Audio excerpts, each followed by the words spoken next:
പ്രതിച്ഛായ മെച്ചപ്പെടുത്താനിറങ്ങിയ സർക്കാർ നവകേരള സദസ്സിന്റെ പര്യടനത്തിൽ ഗവൺമെന്റിന്റെയും അകമ്പടി പോകുന്ന പോലീസുകാരുടെയും മൃഗീയമായ മർദ്ദനത്തിന്റെ ദൃശ്യങ്ങൾ കേരളം കണ്ടുകൊണ്ട് ആ പ്രതിച്ഛായ തകരുകയാണോ? ബിനു ചോദിച്ചതുപോലെ ആശങ്ക നമുക്ക് മനസ്സിലാകുന്നുണ്ട്. അടൂരിൽ മുഖ്യമന്ത്രിയും മന്ത്രിസഭയും എത്തിച്ചേർന്നപ്പോൾ അടൂരിൽ KSRTC പോലും സ്റ്റാൻഡിൽ കയറുന്നില്ല എന്ന തെറ്റായ ഒരു വിവരം നൽകിക്കൊണ്ട് അടൂരിൽ ജനങ്ങൾ 10,000-കണക്കിന് ജനങ്ങളാണ് അടൂരിലെത്തിയത്. അടൂരിൽ മാത്രമല്ല, ഈ ജില്ലയിൽ പ്രവേശിച്ചപ്പോൾ മുതൽ തിരുവല്ലയിലും പത്തനംതിട്ടയിലും കോന്നിയിലും റാന്നിയിലും ഇപ്പോൾ അടൂരും ആയിരക്കണക്കിന് ജനങ്ങൾ ഒഴുകിയെത്തുകയാണ് ജനസഭയിലേക്ക്.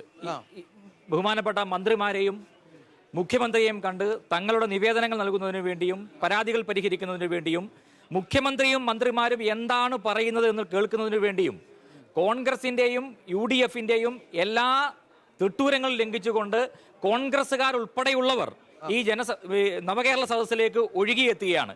അതിന്റെ ഉദാഹരണമാണ് ഇന്ന് പത്തനംതിട്ടയിൽ രാവിലെ പ്രഭാത സദസ്സിൽ കോൺഗ്രസിന്റെ മുൻ ജില്ലാ പഞ്ചായത്ത് പ്രസിഡന്റും DCC പ്രസിഡന്റും ഉൾപ്പെടെയുള്ള ഈ ജില്ലയിലെ കോൺഗ്രസിന്റെ പ്രധാനപ്പെട്ട നേതാക്കന്മാർ പുറത്താക്കിയെങ്കിലും അവർ മറ്റു പാർട്ടിയിൽ ചേർന്ന് അവരിപ്പോഴും കോൺഗ്രസ്സുകാരാണെന്ന് പറഞ്ഞുകൊണ്ട് തന്നെയാണ്. കോൺഗ്രസിന്റെ പ്രധാനപ്പെട്ട നേതാക്കന്മാർ ഉൾപ്പെടെയുള്ളവർ ഈ പാർട്ടിയിലേക്ക് ഒഴുകിയെത്തുന്നത് ഇത് കേരളത്തിലെ ജനങ്ങൾ ഇരുകൈയും നീട്ടി ഈ നവകേരള സദസ്സിനെ ഏറ്റെടുത്തിരിക്കുകയാണ്. ഇപ്പോ പറഞ്ഞൊരു പ്രധാനപ്പെട്ട പ്രശ്നം ഇവിടെ DYFIക്കാർ നേതൃത്വത്തിൽ അക്രമം നടത്തുന്നു എന്നുള്ളതാണ്. മുഖ്യമന്ത്രി തന്നെ ഏതായിരുന്നു അംഗപരിമിതരായ ഒരു സുഹൃത്തുണ്ടായിരുന്നല്ലോ, മുഖ്യമന്ത്രി തന്നെ ഇന്ന് അതിനൊരു മറുപടി പറയുകയുണ്ടായി. സ്വാഭാവികമായും മുഖ്യമന്ത്രിയുടെ വാഹന വ്യൂഹം കടന്നു വരുമ്പോ ഒരു കരിങ്കൊടി പോലും കയ്യിലില്ലാതെ വെറുതെ കടത്തിണയിൽ നിന്നും എടുത്ത് ചാടുകയാണ്.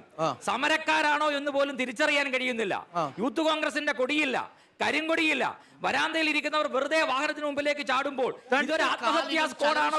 നഷ്ടപ്പെട്ട സജി എന്ന് പറയുന്ന മനുഷ്യൻ ഈ വരാന്തയിൽ ഈ റോഡിന്റെ വക്കിൽ നിന്ന് മുദ്രാവാക്യം വിളിക്കുന്നത് കൊണ്ട്, കരിങ്കൊടി കാണിക്കുന്നത് കൊണ്ട് സർക്കാരിന് നഷ്ടമാവുന്നത്?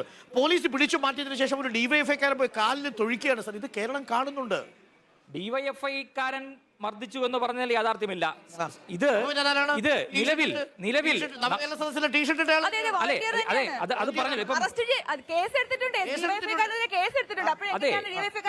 നിയമപരമായ ഏതെങ്കിലും തരത്തിലുള്ള എങ്ങനെ ഉണ്ടെങ്കിൽ കേസ് എടുത്തോട്ടെ, പോലീസ് കേസ് എടുത്തോട്ടെ, അതിന് തടസ്സമില്ല. പക്ഷേ ആത്മഹത്യാ സ്ക്വാഡ് കണക്കെ ഈ മുഖ്യമന്ത്രിയുടെ വാഹനങ്ങൾ മുന്നോട്ട് പോകുമ്പോൾ ആ വാഹനങ്ങൾക്ക് മുമ്പേ സമരം നടത്തുമ്പോൾ സ്വാഭാവികമായും കേസുണ്ടാവും.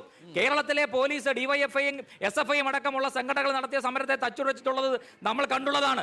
നിരവധി സമരങ്ങളിൽ സമരം ചെയ്യാൻ ഇറങ്ങുമ്പോൾ മർദ്ദനമേൽക്കാതിരിക്കാതെയല്ല, ഈ മർദ്ദനങ്ങളും പോലീസ് മർദ്ദനങ്ങളും ഏറ്റുവാങ്ങും എന്ന ഉറപ്പോട് കൂടിയാണ് സമരത്തിൽ ഇറങ്ങുന്നത്. പോലീസിന്റെ മർദ്ദനവും DYFIക്കാരുടെ മർദ്ദനവും തമ്മിൽ വ്യത്യാസമുണ്ട്. പോലീസ് മർദ്ദിച്ചോട്ടെ, പോലീസ് പിടിച്ചു മാറ്റിക്കോട്ടെ, അവിടെ എന്തിനാണ് DYFI പ്രവർത്തകർ ഇറങ്ങുന്നത്? DYFIയുടെ പ്രവർത്തകർ ഈ നവകേരള മാർച്ചിന്റെ ഭാഗമായിട്ടുള്ള വളണ്ടിയർമാരുണ്ട്. ആ വളണ്ടിയർ ഇവിടെ എന്താണ് ലക്ഷ്യം? മുഖ്യമന്ത്രിയുടെ വാഹനത്തിന് മുമ്പിലേക്ക് ചാടി അവിടെ ഒരു ആത്മഹത്യാ സ്ക്വാഡ് ഉണ്ടാക്കി, പരിക്കുണ്ടാക്കി, ഇതിന്റെ മേൽ ഈ നവകേരള സദസ്സിന്റെ വാർത്തകൾ മാറ്റിയെടുക്കുക എന്നുള്ള ലക്ഷ്യത്തോടു കൂടി നവകേരള സദസ്സ് തുടങ്ങിയ അന്നു മുതൽ ഇവിടെ കോൺഗ്രസും യൂത്ത് കോൺഗ്രസും ശ്രമിക്കുകയാണ്. ഇന്ന് ഞാൻ ഷാജി രാഘവനിലേക്ക് കൂടി വരുന്നു.